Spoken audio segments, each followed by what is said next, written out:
want to tell you about an op-ed that ran in the New York Times over the weekend you might not have seen. The writer, who's a law professor in New York called Echo Yonka, asked a simple question: can my children be friends with white people? He really asked it, and he wasn't optimistic. Quote, "I will teach my boys the lesson generations old," he wrote. "I will teach them to be cautious. I will teach them suspicion. I will teach them distrust. I will teach my boys to have profound doubts that friendship with white people is possible." Well, those doubts mirrored the writer's own. As he put it, quote, "History has provided little reason for people of color to trust white people."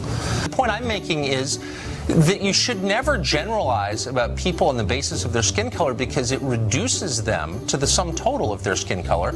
And again, that's the definition of racism, and you're engaging in it in this piece, and I don't think it's helpful. I think it's wrong. Well, so I just entirely deny that. What I said was that you should generalize and dislike people because of their skin color. What I do think is true is that in a world in which things have gotten ever more dangerous for people of color, it is in fact the case that undermines our ability to trust each other across racial bounds. And here's what's true, or at least here's what I wrote.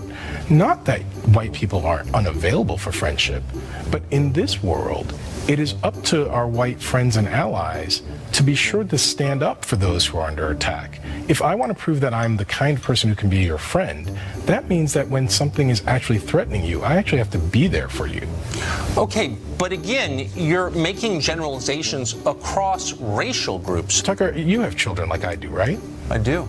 And if your daughters were, I don't know, friendly with a group of people, and it just turned out that repeatedly when they went out and your daughters were in danger, those group of young men just disappeared, I think at some point you tell your daughters, look, it's fine to be friendly with them, but these are not your friends. You can't but I guess count on I would, them. because I'm not a racist, what I wouldn't say is anybody of a certain race falls into that category. I would never do that. So and again, if one of my daughters was mugged by someone of a certain color, I would never say to my daughter, that's more evidence you can never trust anyone who looks like that, because I would be inculcating race hatred in my children, as you are. If somebody said, oh my God, that's outrageous, Tucker Carlson is teaching his daughters that men are evil, that would be laughable. You're what conflating teaching your sex daughters, with race. Forgive me. Because, no, you forgive me, because we acknowledge differences between the sexes, but not significant ones between the races. Well, and so that's sophism, what you're doing. I don't think it's sophism at all. Of course it is.